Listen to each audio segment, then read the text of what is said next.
রাজধানীর নয়াপল্টনে বিএনপির সমাবেশে জড়ো হয়েছেন অসংখ্য নেতাকর্মী। সেই খবর জানাতে যুক্ত হয়েছেন সহকর্মী নাজমুস সাকিব। সাকিব, বিএনপির সমাবেশে আনুষ্ঠানিকতা কখন শুরু হয়েছে কিনা বা কখন শুরু হবে জানাবেন। এছাড়া স্ট্যান্ডিং কমিটির নেতারা ছাড়া আর কে কে বক্তব্য রাখবেন?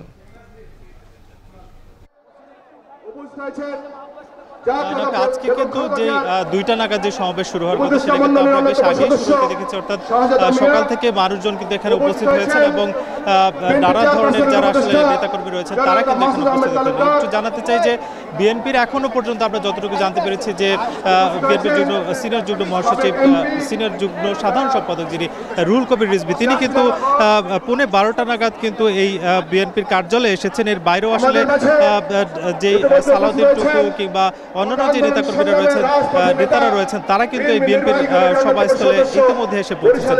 আমরা এখানে সকাল থেকে কিন্তু যেই বিএনপির নেতাকর্মী তাদেরকে এখানে উপস্থিত হতে দেখেছি। নাইটিঙ্গেল মোড় কিংবা কাকরাইল সহ আশপাশে যে সড়কগুলো, সেই সড়কগুলো ধরে তারা কিন্তু মিছিল নিয়ে তারা স্লোগান দিয়ে কিন্তু আসছিলেন।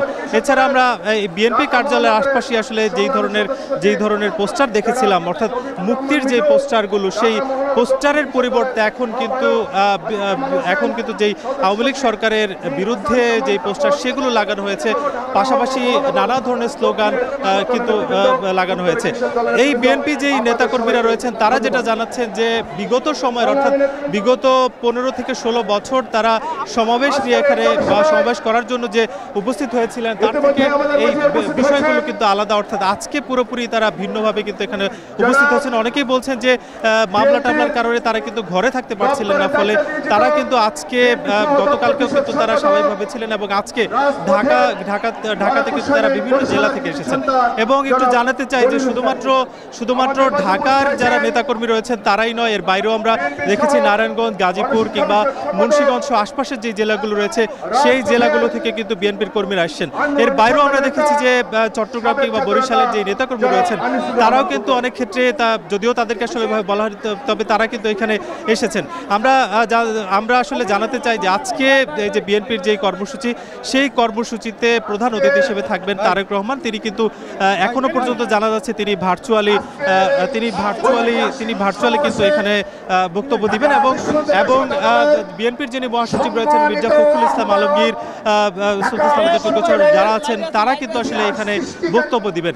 আমরা নেতাকর্মীরা যারা এসেছেন তারা কিন্তু আসলে যেহেতু আইন শৃঙ্খলা পরিস্থিতি এখনো পুরোপুরি স্বাভাবিক হয়নি, ফলে আশপাশের অর্থাৎ বিচারপতির বাসভবন কিংবা যে পল্টন থানা রয়েছে সেইগুলোর নিরাপত্তা ঠিকঠাক করার জন্য কিন্তু বিএনপি নেতাকর্মীরাই তারা নির্দেশনা দিচ্ছেন এবং যারা আছেন তাদেরকে এই রাজারবাগ পুলিশ হাসপাতাল সহ গুরুত্বপূর্ণ স্থাপনা এখানে রয়েছে সেই সব নিরাপত্তা বিধানের জন্য কিন্তু তাদেরকে বলা হয়েছে।